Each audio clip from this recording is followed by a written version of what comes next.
बहुत टाइम से जम्मू कश्मीर के जितने भी हमारे स्टूडेंट हैं, एस्पिरेंट हैं, वो एक बहुत बड़े एग्जाम का इंतजार करते हैं, वो है जेकेएसएसबी। क्योंकि इस एग्जाम से खासियत ये है कि इसमें जो टेक्निकल के बच्चे हैं उनको एक बहुत अच्छी वैकेंसी मिलती है, एक अच्छी सैलरी मिलती है और एक अच्छी लाइफ मिलती है, जो कि कहीं ना कहीं हर बच्चे का सपना भी है। बिल्कुल सर। तो इसमें आपको कैसे तैयारी करनी है, क्या सैलरी मिलती है सर, ऐसे बहुत सारे डाउट होते हैं जेकेएसएसबी के बच्चों को कि सर हम जॉब करेंगे तो हमारी क्या सैलरी होगी, कैसे पढ़ाई करनी है, कैसे तैयारी करनी है और इस एग्जाम को बहुत इजी स्टेप में कैसे निकाला जाए, कैसे क्रैक किया जाए। तो इसी के बारे में हम लोग बात करने आए हैं। मैं हूं अभिनय सर हैं इलेक्ट्रिकल इलेक्ट्रॉनिक्स के लिए। आपको जो भी डाउट होता है आप हमसे डिस्कस तो करते ही हैं टेलीग्राम पे, पर आज हम जेकेएसएसबी 2025 का आपको सिलेक्शन कैसे लेना है और किस तरह से इसमें रैंक निकालनी है तो उसके बारे में डिस्कस करेंगे। तो क्या कहते हैं सर? बिल्कुल सर, स्टार्ट करेंगे सेशन को यहाँ पे सीधे।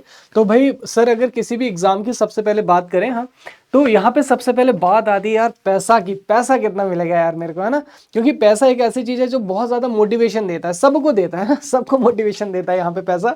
तो भाई अगर देखो हम बात करें तो आपकी जो बेसिक पे 35,400 रुपए, इसमें आपका जो डी है 42% का लग जाएगा बेसिक पे HRA 18% का लग जाएगा, टीए आपको मिल जाएगा यहाँ पे 2,556 रुपए। तो जो ग्रॉस सैलरी है वो कितनी बन रही है आपके पास में 59 के अप्रोक्सीमेट बन रही है।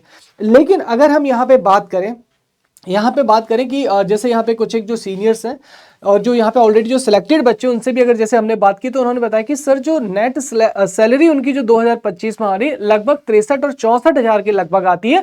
और ये अलाउंसेस सर थोड़े से यहाँ पे डिफर भी करते हैं। भी हाँ, डिफर इसलिए करते हैं कि जैसे अगर मान लो आपकी मेन कश्मीर में पोस्टिंग है तो आपको थोड़ा डिफर कर जाएगा, किसी रूरल एरिया में जैसे गाँव वगैरह में पोस्टिंग है तो वहाँ पे थोड़ा सा डिफर कर जाएगा। तो थोड़े अलाउंसेस आपके डिफर करते रहते हैं। लेते कि आप कह सकते हैं कि 63 से 64 हजार रुपए के बीच की सैलरी, मतलब झोला भर भर के भाई आपको यानी कि 60,000 से 65,000 के बीच में आपकी सैलरी का रेशियो रहेगा, जिसमें आपकी जो भी पोस्टिंग होगी, जिस तरह का आपका एम्बियंस होगा, जगह होगी, उस पर बहुत सारी चीजें मैटर करेंगी। पर हाँ, मिनिमम सैलरी आपको जैसा कि हमने दिखाया है कि ये आपको कितनी मिलेगी, करीब 59,000 या 60,000 के अप्रोक्स आपके अकाउंट में आएगी बिल्कुल। अगर आपको ये सैलरी चाहिए तो इसके लिए क्या करना पड़ेगा? पढ़ाई करनी पड़ेगी, सिंपल सी बात है ना। तो पढ़ाई करके बेटा ये जो आप पैसे यहाँ पे ले सकते हैं, जिससे आप अपने आप को लाइफ में सेटल कर सकते हैं, अपने फैमिली को सेटल कर सकते हैं। तो यहाँ पे ये सैलरी भाई देखो हमको कैसे मिलेगी, इसके लिए हम आगे चलते। तो ये हम ऑलरेडी डिस्कस बेटा आपके साथ में कर चुके हैं, मैं और एलजे सर आपके प्यारे से ऑलरेडी सिलेबस को डिस्कस कर चुके हैं। तो हमारे पास में इलेक्ट्रिकल सर्किट यानी कि नेटवर्क कंट्रोल सिस्टम मेजरमेंट है आपके पास में बेटा। देन है हमारे पास में electronic devices circuit, digital electronics, power electronics and drive, उसके बाद में इलेक्ट्रिकल मशीन और पावर सिस्टम। अब देखो ये तो हम लोग डिस्कस कर चुके हैं। अब यहाँ पे बात आती है भाई कि हम जो मास्टर प्लान है, अपना मास्टर प्लान किस तरीके से एग्जीक्यूट करेंगे। तो सर मैं आपसे पूछना चाहूंगा कि ये जो यहाँ पे 5 पॉइंट्स आपने जो लिखे यहाँ पे, ये कितने यहाँ पे जो इफेक्टिव है हमारे पास में हो सकते हैं? सबसे पहले जैसा कि जरूरत होती है कि है ना, सबसे कोई भी एग्जाम होता है पहले हमें अपनी पावर समझनी जरूरी है ना। हम कितने कैपेबल हैं, हम किस तरह से मेहनत कर सकते हैं, किस तरह से हम अपने गोल को अचीव कर सकते हैं। हर बच्चे की सोचने का तरीका अलग अलग है, हर बच्चे की तैयारी करने का तरीका अलग अलग है। कुछ बच्चे रात को पढ़ना पसंद करते हैं, कुछ मॉर्निंग वाले बच्चे होते हैं, है ना। तो सबके हिसाब से अगर देखा जाए तो सबसे पहले अपनी है ना लर्निंग स्टाइल समझ लो कि आप कैसे करते हो, ठीक है। आपकी पढ़ाई कैसे करनी है आपको, हाँ, आपको कैसे कंफर्टेबिलिटी रहती है। आप 2-2 घंटे के स्लॉट में पढ़ते हो या आप एक साथ लंबा 8 घंटे पढ़ सकते हो, या आप 1-1 घंटे के स्लॉट में पढ़ते हो, उसके बाद 10-10 मिनट का आपको गैप चाहिए होता है, ठीक है। तो इस तरह की चीजें आपको समझनी जरूरी है कि हम अपनी लाइफ में कैसे तैयारी करते हैं। दूसरी बात, कोई भी गोल जो बना रहे हैं, सबसे पहले देखो सीधी बात समझ लो, लाइफ में अगर मोटिवेशन और लाइफ में अगर अचीवमेंट चाहिए तो जो भी गोल बनाओ उसको है ना फुलफिल करना जरूरी है, उसको मास्टर करना जरूरी है, ठीक है। तो आप कोई भी अगर गोल डिसाइड कर रहे हो कि मुझे ये काम करना है ना, तो छोटे गोल बनाइए पर उसको अचीव करिए। ऐसा मत करना कभी भी कि गोल बहुत बड़ा बना ले कि आज रात तक मैं कैसे भी करके एक सब्जेक्ट डन करूंगा और होने को 10 पेज भी नहीं हो पाए, ठीक है। तो कहीं ना कहीं डिमोटिवेट करता है आप लोगों को। तो इससे अच्छा ये है कि जितना पढ़ सकते हो, जितनी कोशिश कर सकते हो, उसको 100% लेके 90% का गोल बनाओ ताकि एक अचीवमेंट बने, ठीक है। इसके बाद अपने टास्क को प्रायोरिटाइज करो कि भैया पहले क्या करना है, बाद में क्या करना है, क्योंकि ये भी बहुत ज्यादा जरूरी है। ऐसा होता है कि हमारे पास 50 सब्जेक्ट है, 50 चीजें हैं, 50 टॉपिक हैं, है ना। तो क्या पहले पढ़ना है, क्या बाद में पढ़ना है, क्वेश्चन कितने लगने चाहिए रोज के, ठीक है। इसके अलावा सब्जेक्ट हमें कितने घंटे टेक्स्ट सब्जेक्ट को देना है। तो इस तरह की चीजें आपको अपने कंडीशन रखनी पड़ेगी, ठीक है। इसके बाद स्टडी प्लान शेड्यूल, ये बहुत ज्यादा जरूरी है। अगर आप पढ़ाई कर रहे हैं तो बहुत सारे बच्चे तो सर इसलिए भी परेशान होते हैं कि सर शेड्यूल तो पता है कि बनाना है, बनाए क्या। सही बात है, बिल्कुल सही बात है। तो तो यहाँ पे देखो गाइज, ये जो सर ने जैसे आपको पता है क्रिएटिव स्टडी शेड्यूल है ना, तो यहाँ पे देखो सबसे पहली चीज पेपर दिन में होता है ना, तो कोशिश करो कि आप लेट नाइट स्टडी ना करें। हालांकि आप कर सकते हो, लेकिन फिर भी जैसे एग्जाम से पहले आप उसको हैबिट जो हैबिचुअल है आप जरूर चेंज कर लें, और अपने अकॉर्डिंग अपना जो शेड्यूल है बांट लीजिए। आप ऐसा मत कीजिए कि 10 घंटे लगातार बैठे ही बैठे, नहीं, आपके जो माइंड है सैचुरेट हो सकता है, जैसे मशीन सैचुरेट हो जाती है ना बेटा, वैसे सैचुरेशन आ सकता है।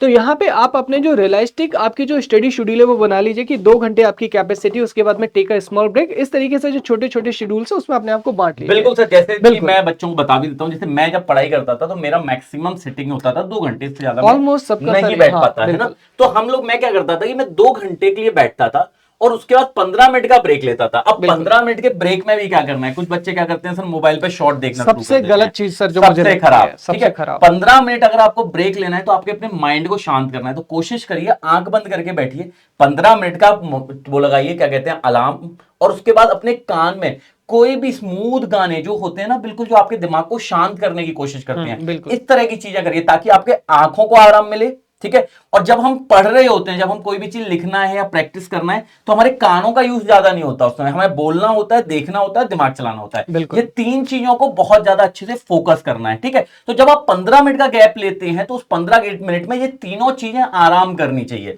कानों को उस समय कोई दिक्कत नहीं है तो गाने सुनो, ठीक है, आंखों को मत खोलो, आंख बंद करके बैठो, और इस तरह का 15 मिनट का गैप रखो, ताकि आप लोग जब भी उसके बाद एकदम से उठोगे तो आपको फिर 2 घंटे का एक्सटेंशन बढ़िया तरीके से मिलेगा। और साथ ही साथ में आप देखो यहाँ पे जो हेल्दी डाइट है वो भी आप साथ में लेके जरूर बैठे, कि ड्राई फ्रूट्स हो गए आपके पास में, या फिर और भी जो भी आपके पास में हेल्दी डाइट्स है ना, लेके बैठे, जिससे आपके पास में जो एनर्जी वो भी आपके पास में डे एनर्जाइज नहीं होगी, तो आप अपनी जो एनर्जी उसको भी बरकरार करके रखेंगे। अब देखो सर, यहाँ पे इतनी सारी चीज हमने डिस्कस की, लेकिन यहाँ पे एक सर, अगर मैं ब्रह्मास्त्र की बात करूं, यहाँ पे ना 8 सब्जेक्ट है हमारे पास में, है ना, और 120 नंबर है आपके पास में। अगर आप एक बार सिलेबस दिखा भी देते हैं फिर से कि हाँ बिल्कुल, इतना बड़ा सिलेबस अगर आप देखोगे तो आपको दिखेगा कि भैया बेसिक इलेक्ट्रिकल, इसमें जितने भी टॉपिक है ना, आपको समझ में आएगा कि भैया कोई ऐसा टॉपिक है ही नहीं जो छोड़ा है ये एसएसबी ने। सेम कंट्रोल सिस्टम भी देखो, मेजरमेंट देखो, ऐसा नहीं है कि जैसे दूसरे जूनियर इंजीनियरिंग के एग्जाम होते हैं कि बहुत लिमिटेड सिलेबस होता है। यहाँ उनको जो अच्छा लगा है ना वो पूरी तरह डाला है उन्होंने, चाहे माइक्रो प्रोसेसर, डिजिटल इलेक्ट्रॉनिक्स देखो, चाहे पावर इलेक्ट्रॉनिक्स देखो, भाई पूरा भर के दिया हुआ है, मशीन, पावर सिस्टम सब भर के दिया हुआ है। तो सबसे बड़ी दिक्कत यही होती है कि सर इतने सारे सब्जेक्ट हैं, कैसे प्रायोरिटाइज करें सब्जेक्ट को और कितना पड़ेगी मैक्सिमम मार्क्स हैं। जल्दी से आपके पास में 8 सब्जेक्ट है ना, और भर भर के सिलेबस दिया गया है। अगर मैं यहाँ पे बात करूं, electrical machine 25 number, power system 25 number, network 15 number, और मेजरमेंट आपके पास में 15 नंबर, यानी कि 120 नंबर में से बेटा आपके पास में 80 नंबर यहाँ पे आ गए। मतलब 8 सब्जेक्ट में से आप यहाँ पे 4 सब्जेक्ट को अगर यहाँ पे बहुत अच्छे से कर लेते तो आप सीधे सीधे 80 नंबर के लिए यहाँ पे प्रिपरेशन कर लेते। लेकिन ये जो 4 सब्जेक्ट है, इसमें सर मैं मैक्सिमम स्कोर करूं कैसे, है ना। तो इसके लिए मैं सबसे पहले ये जो हमारे पास फाउंडेशन ऑफ इलेक्ट्रिकल इंजीनियरिंग होता है, नेटवर्क एनालिसिस, इससे आपको स्टार्ट करना होगा ना। अगर आपको ये चीजें जैसे बेसिक कॉन्सेप्ट नहीं आते, तो अगर बेसिक कॉन्सेप्ट ओके आते तब आप किसी से भी स्टार्ट कर सकते हैं। तो अब भाई नेटवर्क एनालिसिस के यहाँ पे जो किंग है, महारती हमारे साथ में खड़े हुए लॉरेंस सर, तो उन्हीं से मैं पूछना चाहूंगा कि इसको कैसे स्टार्ट करें। Then I will talk about machine, power system and measurement. देखो बेटा, अगर तैयारी कर रहे हैं, बेसिक इलेक्ट्रिकल या नेटवर्क एनालिसिस एक ही तरह के सब्जेक्ट कहे जाते हैं, है ना। तो अगर आप तैयारी करो, सबसे पहले फोकस करें आप बेसिक मैथ्स पे। सबसे पहले मैं आपको ये सब्जेक्ट आपको कहीं मिलेगा नहीं जनरली, बेसिक मैथ। जैसा कि सर मैंने हमेशा देखा है 2 साल से बच्चों को, 2-2.5 साल से अभी पीडब्ल्यू में मैं पढ़ा रहा हूं, तो एक बहुत ही बड़ा जो इशू आता है, हमने देखा है, वो है कि जब बच्चे को टेक्निकल सिखाया जाता है तो उसका मैथ का इशू आ जाता है। डिफरेंशिएशन कैसे करूं, इंटीग्रेशन कैसे करूं, है ना, सभी को आ जाता है, क्योंकि कहीं ना कहीं वो कनेक्टेड इतने हो नहीं पाते चीजों के साथ।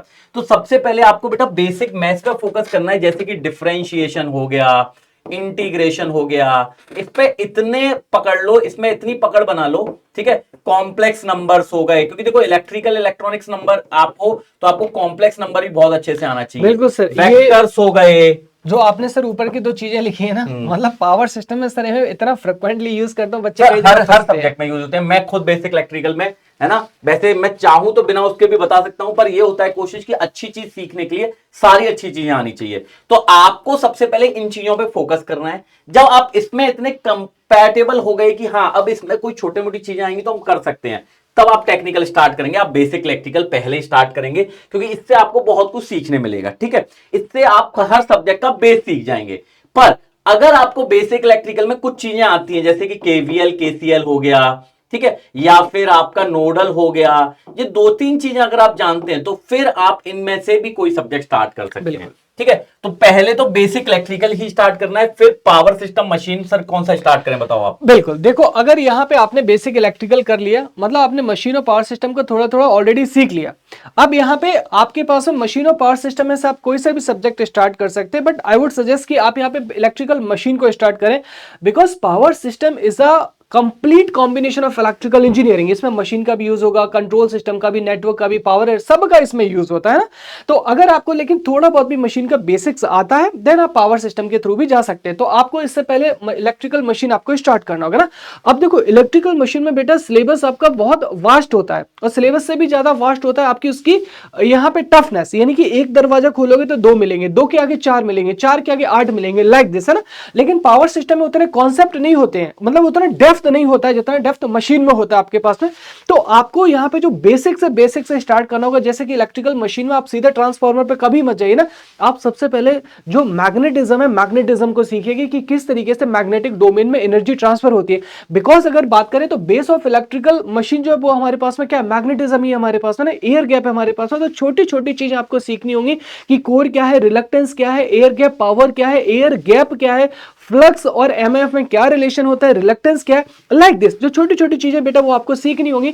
इसके बाद जैसे आपने जो स्मॉल स्मॉल चीजें सीख ली, उसके बाद गो फॉर द ट्रांसफार्मर। तो अब आप जैसे ट्रांसफार्मर के यहाँ पे है ना, तो ट्रांसफार्मर सबसे पहले you have to completed all the concept, यानी कि theory as well as numerically जो कॉन्सेप्ट है वो आपको सीखने होंगे। तो अब आप मशीन का जैसे मान लीजिए एक टॉपिक बेटा आपने ट्रांसफार्मर कंप्लीट किया, और उसमें मान लीजिए आपने इक्विवेलेंट सर्किट कर लिया।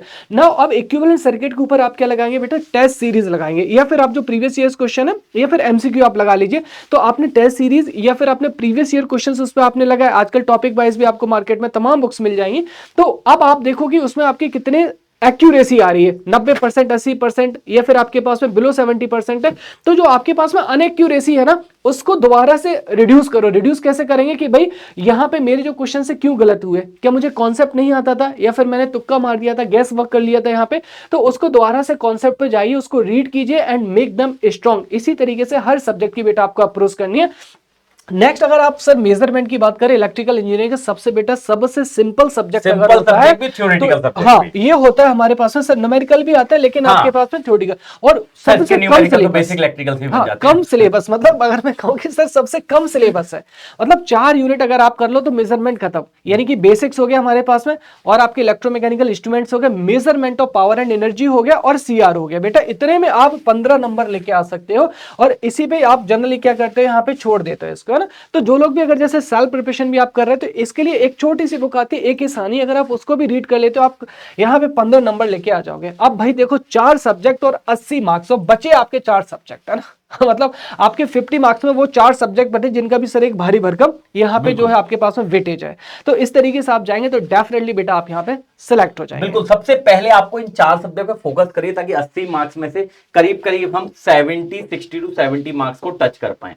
उसके बाद फिर आप इसके प्लस करने के बाद जितने ज्यादा सब्जेक्ट पढ़ते जाएंगे, उतने ज्यादा आप 5 से 8 नंबर अपने हर सब्जेक्ट के हिसाब से लेंगे। तो एक अच्छा खासा रैंक तो मेरे हिसाब से कंफर्म है, क्योंकि टेक्निकल में अच्छे खासे मार्क्स लाना भी बहुत मुश्किल होता है। ठीक है ना। तो अगर कोई भी पेपर होता है, देखो ये पुरानी ओल्ड रिजिम के हिसाब से बता रहा हूं मैं आप लोगों को कि पुराना पैटर्न क्या है, उसी हिसाब से हम डिस्कस कर रहे हैं। अभी जेकेएसएसबी ने कोई नया पैटर्न नहीं दिया है, डिस्क्लोज नहीं किया है, तो अभी का भी जो तैयारी है वो इसी के हिसाब से करनी है, क्योंकि रियलिटी ये भी है कहीं ना कहीं कि अगर जेकेएसएसबी कोई भी चीज नहीं देगा, ठीक है, तो इसमें वो माइनस नहीं करेगा सर, कहीं ना कहीं प्लस खासकर सर ये करेगा। चार जो सब्जेक्ट है ना, इसमें से कोई हट नहीं सकता, because they are the core electrical subject. तो इसमें से एक भी आपका हट नहीं सकता है ना। तो अभी देखो, अगर मान लो जेकेएसएसबी ने 1 महीने पहले बेटा तुमको बताया कि सिलेबस हमने चेंज कर दिया, तो क्या तुम 1 महीने में प्रिपेयर कर लोगे क्या? नहीं ना। तो हमारे पास में जो ओल्ड स्कीम है, ओल्ड स्कीम के ही हमें यहाँ पे अभी जो है 90% तो लेके पैसे चलना भी सेम होता है पड़ेगा। सर इसमें बिल्कुल तो, बिल्कुल है ना? बिल्कुल, तो है ना। इसलिए आपको ये नहीं सोचना है कि भैया अभी तक सिलेबस नहीं आया है तो हम क्यों पढ़ाई स्टार्ट करें। पढ़ाई आपको स्टार्ट करनी ही बिल्कुल पड़ेगी, चाहे कुछ भी हो जाए, क्योंकि एक साल कोई भी एग्जाम जो होता है उसके लिए टेक्निकल को आपको बिल्कुल, कम से बहुत कम जरूरी 6 होता महीने है। से लेके 1 साल तक मिनिमम देना पड़ेगा, देना ही ठीक देना है। पड़ता है। तो आपको पढ़ाई तो अभी से स्टार्ट करनी पड़ेगी, और जहां तक कोशिश हो तो इन कोर सब्जेक्ट को सबसे पहले फोकस करके चलें। तो मेरे हिसाब से सर ये तो आप लोगों के लिए, सबके लिए, है ना, पूरी जेकेएसएसबी की पूरी एनालिसिस, जो कि आपको बहुत जरूरी भी है और समझने की जरूरत भी है कि कैसे पढ़ाई करनी है, क्या करनी है। और इसके अलावा अगर आपको कोई भी डाउट हो तो आप लोग हमसे डायरेक्टली डिस्कस कर सकते हो, है ना। उसके लिए केवल कुछ नहीं करना है, आपको टेलीग्राम पे हमें सर्च करना है लॉरेंस सर PW या फिर अभिनेश सर PW, बस। है ना, अभिनेश सर PW। तो अगर आपको इसके रिगार्डिंग कोई भी क्वेरी है तो आप कमेंट सेक्शन में भी हमें बता सकते हैं और टेलीग्राम पे भी हमें बता सकते हैं। So thank you so much everyone guys, and all the best for JKSSB.